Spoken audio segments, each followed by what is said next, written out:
Olá, boa tarde, tudo bom com vocês? Vamos para mais uma aulinha de geografia, já estamos finalizando aí, mas hoje a gente ainda fala um pouquinho, né, sobre as regiões polares.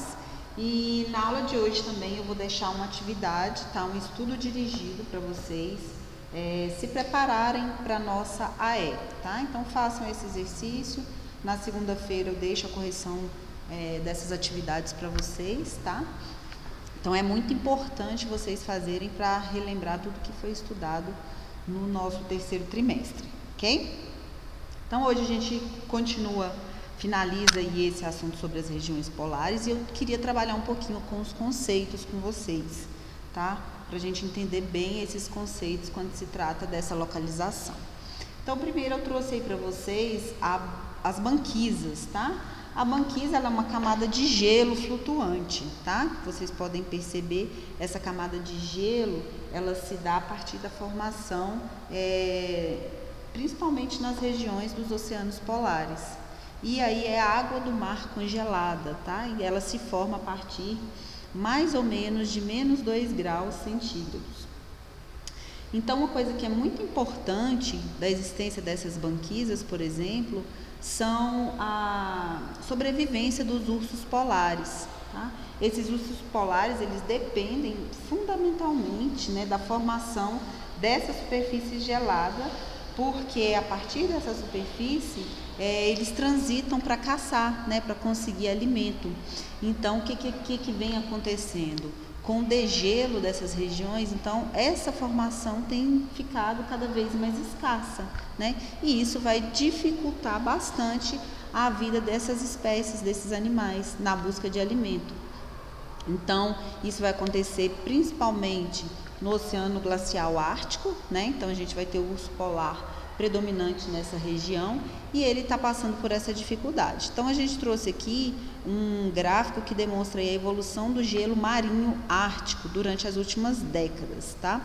A banquisa ártica tende a alcançar seus máximos anuais nos meses de março, mas estes máximos se reduzem a cada década que passa, tá? Então a gente pode observar aqui, ó, na década de 1980, a média que a gente tinha da formação das banquisas no Oceano Glacial Ártico. O pico máximo, né, foi falado, é o mês de março. Na década de 90 nós já tivemos uma redução, tá? Década de 2000, a década de 2010, essa redução aqui também, e na atualidade a gente vê uma oscilação, né, durante os meses aí, comprovando, né, o que muitos especialistas têm falado sobre as questões ambientais, né, que a gente está tendo uma redução drástica, né, da quantidade de gelo nesses locais. Aí o que é importante a gente entender?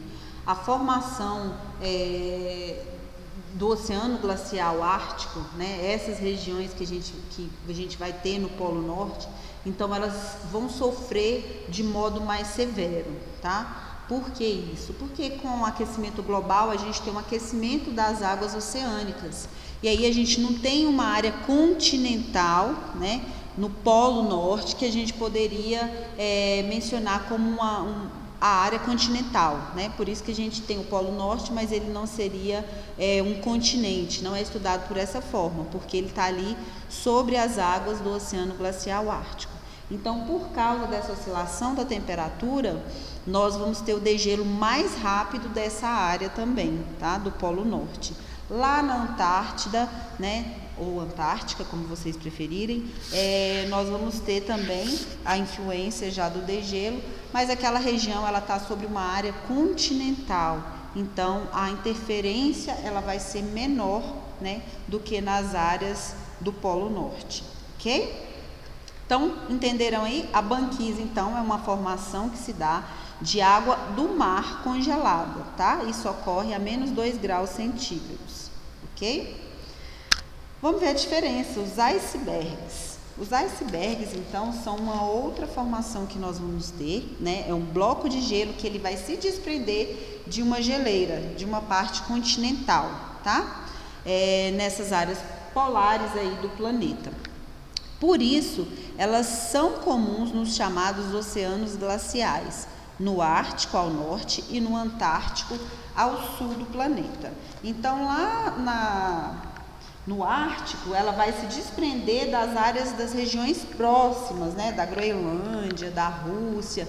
Então, ela vai se desmembrar ali parte de uma geleira, e aí a gente está falando de água doce, tá? Se formou em uma área continental. Então, essa parte que foi desmembrada, né, que vai formar esse iceberg. E aí ele vai ficar, né, flutuando aí sobre as águas oceânicas. Geralmente, sempre a gente vê a parte superior do iceberg, né? Geralmente a parte que aparece é a parte menor, e aí a gente vai ter uma área submersa muito maior, tá? De muito maior dimensão, tá? E aí já aconteceram, né, vários acidentes com embarcações devido a essa condição dos icebergs. Vem a embarcação, ela acredita ali, visualmente ela está vendo só a parte superior, então é pequeno, vai dar para passar por aquela localização, só porque geralmente os icebergs eles estão com a parte submersa muito superior, né? O acidente que houve com a embarcação Titanic há muitos anos atrás se deu a partir do choque, né, com um iceberg. E aí várias outras embarcações também tiveram situação parecida, semelhante, vieram a afundar por causa do impacto, né, com esse iceberg. Entendeu? Então, as banquisas, água do mar congelada, o iceberg se desprendeu uma parte de uma geleira, né, e ela vai flutuar nos oceanos aí. Vamos falar de outra característica interessante que acontece nas regiões polares, que se relaciona ao permafrost ou pergelossolo, tá? Então, é um tipo pergelisolo, né? É um tipo de solo que existe nas regiões do Ártico, tá? Nas extremidades do norte do nosso planeta. Então, a palavra, né, sugere que deveria ser permanentemente congelado esse tipo de solo. Então, se você observar, ele vai ser um material composto de gelo, rocha, uma parte de matéria orgânica, tá? De algum tipo de vegetação que tenha se desenvolvido nessas áreas durante o período de verão. Então, é uma extensa camada que vocês conseguem observar, tá? Essa camada de solo congelado. Em tese, esse tipo de formação, ele não deveria derreter de forma alguma, tá? Esse tipo de solo, ele se formou ao longo de milhares e milhares de anos, tá? Com sucessivos processos de congelamento da terra e da água.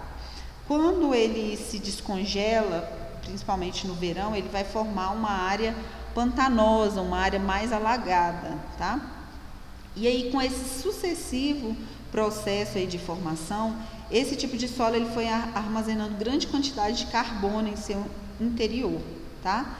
E essa grande quantidade de carbono armazenada está sendo hoje um dos grandes problemas que nós temos, tá? Por quê? Está havendo um progressivo derretimento dessas áreas, e aí muitas regiões que construíram suas estradas, alguns vilarejos, então elas estão tendo problemas hoje, porque a gente essas regiões estão derretendo de forma muito rápida, né? O solo está ficando de uma maneira mais mole, né? Porque você está tendo congelamento dessa área. Então, muitas rodovias, muitas estradas, muitas cidades estão sendo perdidas, né? Estão tendo problemas na sua infraestrutura devido ao derretimento desse solo. E aí, o que a gente tem? Com essas regiões, tá, contém quase 1,7 trilhões de toneladas de carbono, ou seja, quase o dobro do dióxido de carbono de CO2 presente na atmosfera. Nós sabemos que o dióxido de carbono ele vai contribuir, né, para o efeito estufa. A gente está falando aí da questão do aquecimento global no nosso planeta. E isso vai causar vários prejuízos, porque com o derretimento dessas áreas, nós vamos ter o lançamento de dióxido de carbono na atmosfera, tá? consequência já do aquecimento já está nos trazendo um problema.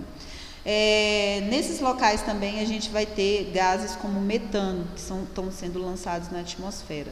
Então, anteriormente, algumas regiões como essa, você passava, você não ia perceber, né, nenhum odor, nenhuma característica diferente.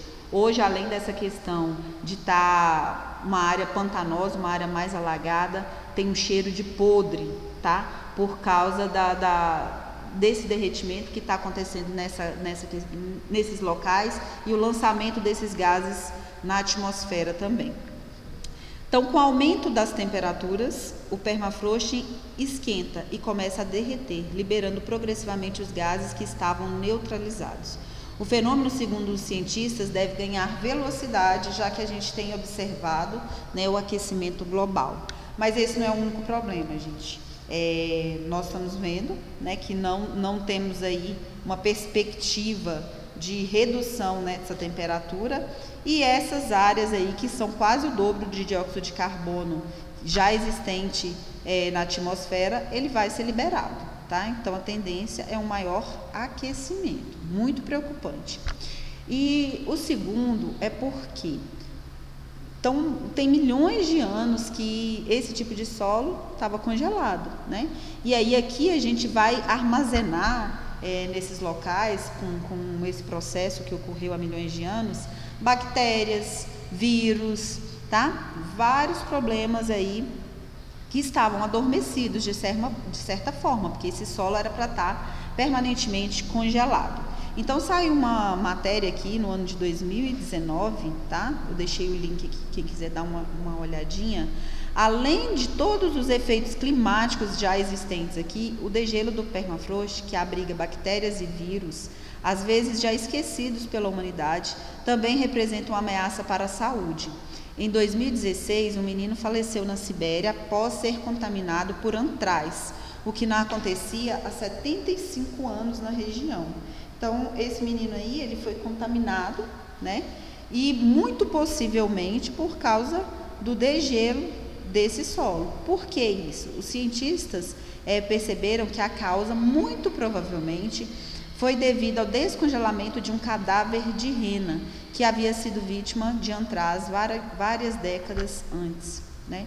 Então, liberada a bactéria mortal, que se conserva no permafrost, durante mais de um século, infectou a manada de renas que existia no passado, tá? Então, é algo muito preocupante, além da questão climática, né? A liberação aí de fungos e bactérias que nós não temos conhecimento, né? Que pode prejudicar muito a saúde humana, ok?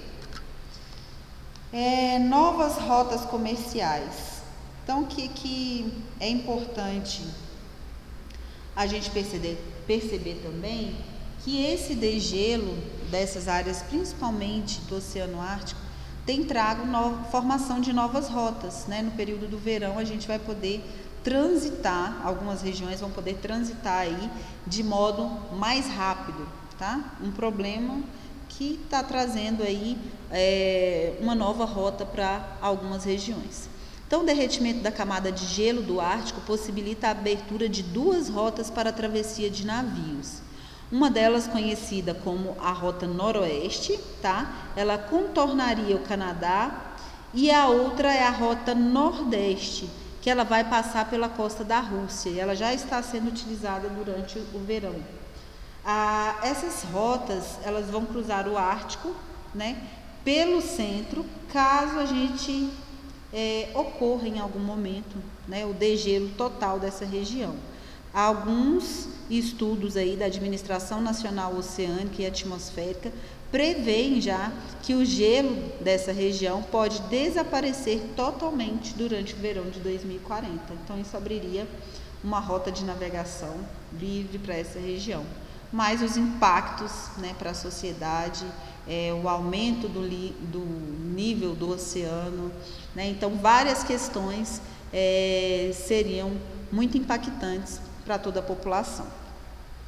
Então, o caminho seria muito mais curto, tanto para a Rota Nordeste, que vai reduzir em 40%, por exemplo, uma viagem da Europa até o leste asiático. Aqui nós temos a rota atual, né, de Roterdã até Yokohama, né, um percurso mais longo. E se for possível realmente esse percurso durante o verão, nós vamos ter uma redução de 40%, né, no percurso dessa região. Na região noroeste, cria um atalho entre a Europa e a costa oeste dos Estados Unidos também. Então, saindo de São Francisco para Roterdã, nós teríamos também uma pequena redução. Então, pessoal, aqui nós temos um dado de 1982, em um período de pouco mais de 30 anos, o Ártico já perdeu 40% de sua área, tá? E isso devido a todas as mudanças climáticas que a gente vem falando e debatendo constantemente, ok? Fronteira expandida. Então, o que acontece? Alguns territórios, 5 países, têm, né, já legalmente a exploração econômica da região do Ártico. Então, são o Canadá, os Estados Unidos, né, a região do Alasca, Groenlândia, Noruega, Rússia. Todos eles têm direito à exploração econômica de parte desse oceano. Eles podem explorar até 200 milhas náuticas, que corresponde a 370 quilômetros a partir de sua costa, tá? Então, eles têm direito, tá aqui os limites designados de cada área, que corresponde a essas 370 quilômetros a exploração. Só que com o derretimento da camada de gelo, esses países, o único que não está reivindicando, tá, é a Noruega. Eles querem ampliar seu direito de exploração. Se a Groenlândia tinha essa parte aqui, ela quer ampliar um pouco mais esse território, assim como o Canadá, os Estados Unidos, a Rússia, tá? Porque tem uma convenção da ONU sobre o direito do mar, que prevê a ampliação dessa zona, caso se comprove que a plataforma continental ultrapassa as 200 milhas. Então, aqui no esquema demonstrado aqui, a gente tem a parte territorial, né, a área de soberania de cada região.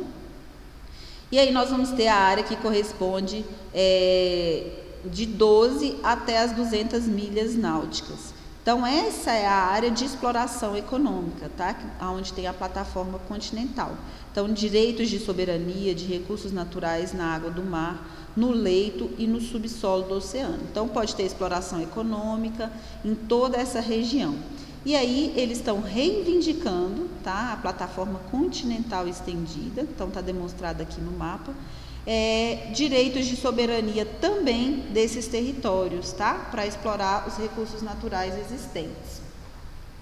Então, nós temos aí essa questão que está sendo reivindicada. Vamos ver o que tem que tanto interessa essas regiões nesse território.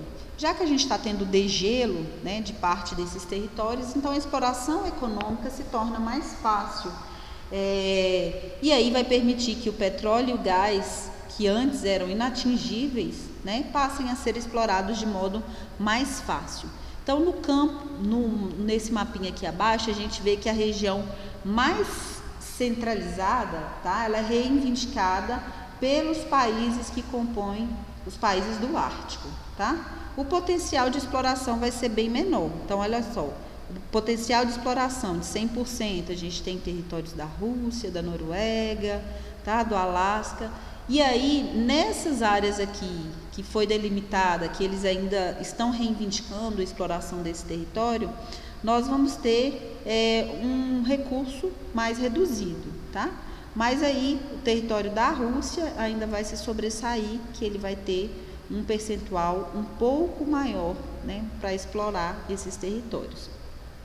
Então, nós temos aí a produção de petróleo no Oceano Ártico, tá? Temos aí os dados dos Estados Unidos, Canadá, Noruega e a Rússia. Então, a Rússia tem a maior produtividade de barris de petróleo por dia. E também temos o potencial de óleo e gás, então, gás natural líquido, gás e óleo. Então, a Rússia também com uma maior produtividade, tá? Então, são as áreas reivindicadas por essas regiões no Ártico, já que a gente está tendo degelo e isso pode facilitar a exploração. Isso aqui, pessoal, é só para vocês terem noção, a gente não vai aprofundar nesse assunto, mas foi mencionado aí no nosso PED sobre a localização astronômica, tá? Das regiões polares. Então, nós temos os polos celestes. Os polos celestes são pontos imaginários, é como se fosse uma extensão do nosso planeta Terra, tá? E aí, nós vamos ter a projeção desses polos celestes a partir dos polos geográficos. Então, nós temos o eixo de rotação da Terra, né? E aí nós vamos ter toda a esfera celeste, que é algo que sobrepõe a formação do nosso planeta Terra. Então, nós temos o equador celeste, também se sobrepondo ao equador, à linha do equador, né? E o polo norte celeste, que é uma extensão do polo norte geográfico, e o polo sul celeste também, que é uma extensão do polo sul geográfico, tá? Aí nós vamos ter à noite,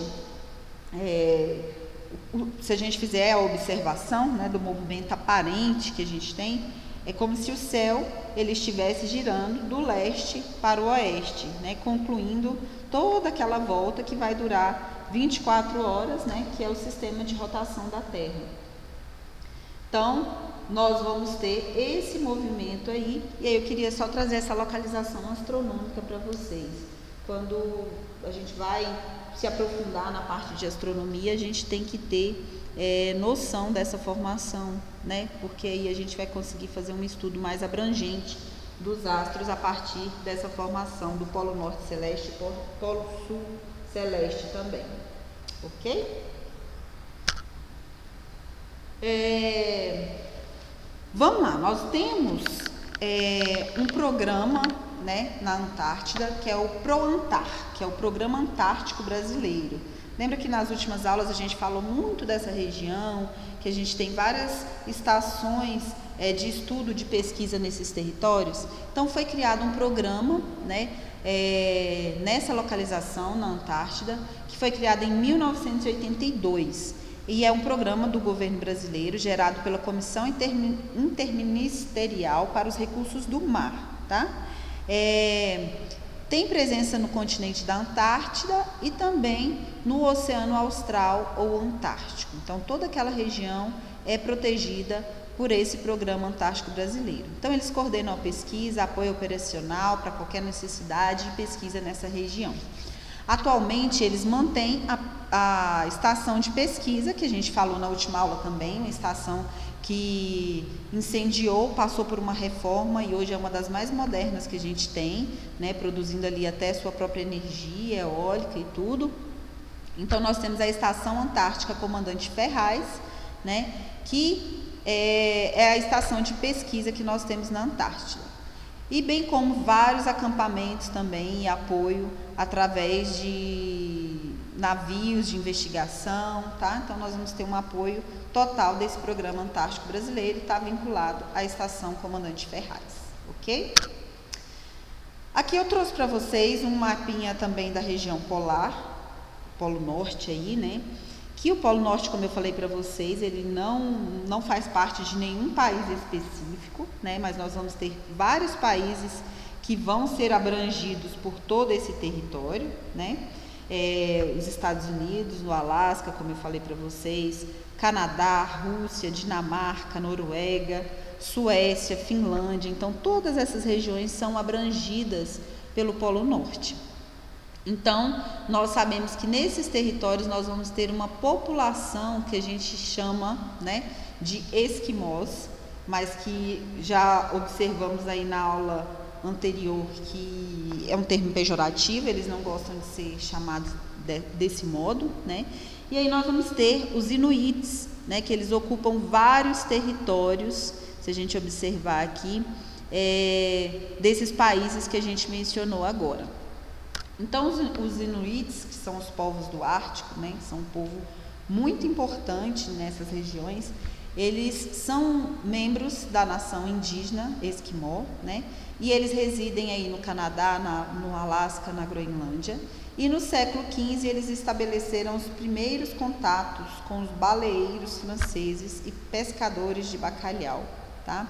Eles rapidamente se desenvolveram relações com os europeus baseadas no comércio de peles.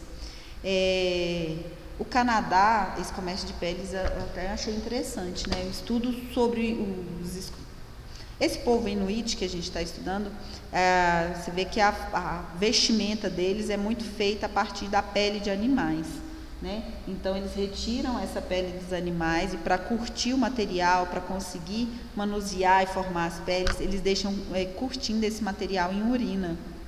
Achei bem estranho isso, né? Porque o odor proveniente dessas roupas posteriormente deve ser bem complicado, né? Além desse povo também fazer o consumo de carnes, né, praticamente de modo cru, né? Porque nessas regiões frias, muito frias, severas aí, em alguns locais vai ser difícil essa situação, né, de esquentar, de preparar um alimento, de cozinhar esses alimentos. Então tem várias características assim desse povo. Logicamente que houve evolução, mas a gente vai ter então alguns grupos ainda mais primitivos. Hoje a maioria vive em cerca de 40 comunidades pequenas e remotas, né, ao longo da costa norte do continente canadense e nas ilhas árticas, que se estendem por 400 quilômetros. Então aqui eu trouxe a morsa, né, representei aqui também, que no passado elas foram muito exploradas para tirar o marfim, né, então eles faziam aí o abate desses animais também. E algo interessante dos inuits que eles passam, né, de geração em geração ali os seus valores. Os mais velhos ensinam às crianças, né, algumas técnicas de caça, os valores tradicionais, como conseguir água, tá? Então eles vão passando de geração em geração aí todo o conhecimento adquirido, tá? Então eles têm um contato, algo de cuidado muito especial com a natureza, e eles vão passando isso de geração em geração. Então, pessoal, essa população aí, por causa dessas questões climáticas, né, eles têm um futuro incerto, né, e aí acho que cabe a cada um buscar aí alternativas, procurar fazer algo que a gente possa amenizar toda essa situação climática que a gente está vivendo atualmente, tá bom? Então essa era a nossa mensagem para essa nossa última aula. Vocês, por favor, façam a revisão, que nós vamos fazer a correção, tá? E qualquer dúvida, nós estaremos à disposição lá no ambiente virtual, ok? Então até a nossa próxima aula. Tchau, tchau.